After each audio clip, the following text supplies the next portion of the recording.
আপনি জানেন গার্মেন্টস সেক্টরে পদোন্নতি পাওয়ার সুযোগ রয়েছে। সেখানে আপনি বছরের পর বছর একই পোস্টে চাকরি করছেন। কারণ কি? কারণ আপনি চ্যালেঞ্জ নিতে ভয় পান। আপনার ভিতরে পদোন্নতি পাওয়ার মতো দৃঢ় কোনো প্রতিজ্ঞা নাই। আপনি লার্নিং করতে ভয়, আপনি স্কিল ডেভেলপমেন্ট করতে চান না। আপনার কাছে মনে হয় যে গার্মেন্টস সেক্টরের চাকরি অনেক প্রেশার।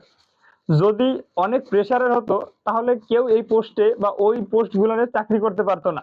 তবে প্রেশার একটু আছে, কিন্তু তারা তাদের কাজটা বা চাকরিটা এনজয় করে।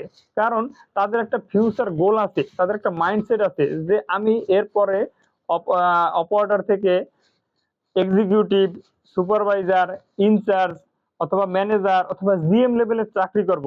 আর এই পোস্টগুলোতে চাকরি করলে কি হবে? তখন তারা একটা এক্সট্রা স্যালারি পাবে, তাদের একটা সম্মান বৃদ্ধি পাবে, ফ্যাক্টরির ভিতরে তাদের একটা আলাদা সম্মান থাকবে, ফ্যামিলিতে তার একটা আলাদা রেসপেক্ট পাবে।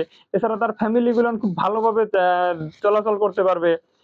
এছাড়া আলাদা একটা সেভিংসও পাবে, কারণ যত উপরের লেভেলে চাকরি করবে তত স্যালারি রেঞ্জটা বেশি। আসলে এই ধরনের চিন্তা বা প্ল্যান আপনার ভিতর নেই।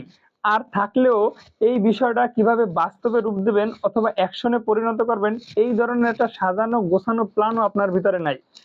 আর গার্মেন্টস ট্রেনিং একাডেমি এই বিষয়ে আপনাকে একটা পরিপূর্ণ গাইডলাইন দেবে ইনশাল্লাহ।